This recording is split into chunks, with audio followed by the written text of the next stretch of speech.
ವರದಿ ಬೆನ್ನಲ್ಲೇ ಸದ್ದು ಮಾಡಿದ ಕುಕನೂರು ಗಾಂಧಿನಗರ. ಬೆಳ್ಳಂಬೆಳಗ್ಗೆ ಚರಂಡಿ ಸ್ವಚ್ಛತೆಗೆ ಮುಂದಾದ ಪಟ್ಟಣ ಪಂಚಾಯತಿ ಅಧಿಕಾರಿಗಳು. ಕೊಪ್ಪಳ ಜಿಲ್ಲೆಯ ಕುಕನೂರು ಪಟ್ಟಣದ ಗಾಂಧಿನಗರದ ಚರಂಡಿಗಳಿಂದ ತುಂಬಿ ತುಳುಕುತ್ತಾ ರೋಗ ರುಜಿನಗಳ ಆವಾಸ ಕೇಂದ್ರಗಳಾಗಿದ್ದರು. ತಿರುಗಿಯೂ ನೋಡದ ಜನ ಪ್ರತಿನಿಧಿಗಳು, ಸ್ವಚ್ಛತೆ ಮುಂದಾಗದ ಅಧಿಕಾರಿಗಳು. ಗಾಂಧೀಜಿ ದೇಶಕ್ಕೆ ಸ್ವಾತಂತ್ರ್ಯ ತಂದುಕೊಟ್ಟರು, ಆತನ ಹೆಸರಿನ ಗಾಂಧಿ ನಗರಕ್ಕಿಲ್ಲ ಮೂಲಭೂತ ಸ್ವಾತಂತ್ರ್ಯ ಎಂಬ ತಲೆ ಬರಹದಡಿ ರವಿವಾರದಂದು ಪ್ರಕಟಗೊಂಡ ವರದಿ ಎಚ್ಚೆತ್ತ ಅಧಿಕಾರಿಗಳು ಸೋಮವಾರ ಸ್ವಚ್ಛತೆಗೆ ಮುಂದಾದರು.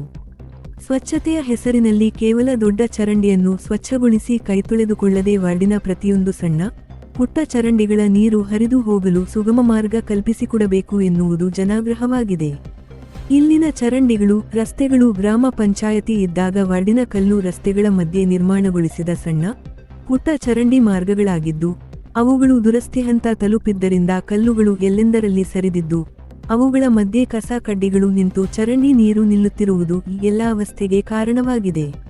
ವಾರ್ಡಿಗೆ ಹೊಸ ಸಿಸಿ ರಸ್ತೆಗಳನ್ನು ನಿರ್ಮಿಸಿ ಕೊಡುವಂತೆ ಆಗ್ರಹ. ವಾರ್ಡಿಗೆ ಹೊಸ ಸಿಸಿ ರಸ್ತೆ ನಿರ್ಮಿಸಿ ಸುಸಜ್ಜಿತ ಚರಂಡಿ ನಿರ್ಮಿಸಿಕೊಡಬೇಕು ಅಂದಾಗ ಮಾತ್ರ ಇಲ್ಲಿನ ವಾರ್ಡಿನ ಚರಂಡಿಯ ಸ್ವಚ್ಛತೆಗೆ ಶಾಶ್ವತ ಮುಕ್ತಿಗೆ ದಾರಿಯಾಗಲಿದೆ ಎನ್ನುವುದು ಜನಾಭಿಪ್ರಾಯವಾದರೆ, ವರದಿ ನಂತರದಲ್ಲಿ ವಾರ್ಡಿನ ನಾಗರಿಕರು ಮುಂದಿನ ಬೇಡಿಕೆಗಳ ಆಗ್ರಹಕ್ಕೆ ಈ ಎಲ್ಲ ಮನವಿ ಮಾಡಿದ್ದಾರೆ. ಇನ್ನುಳಿದ ಸುದ್ದಿ ಮುಂದಿನ ಭಾಗದಲ್ಲಿ. ವರದಿ ಚೆನ್ನಯ್ಯ ಹಿರೇಮಠ ಕುಕನೂರು.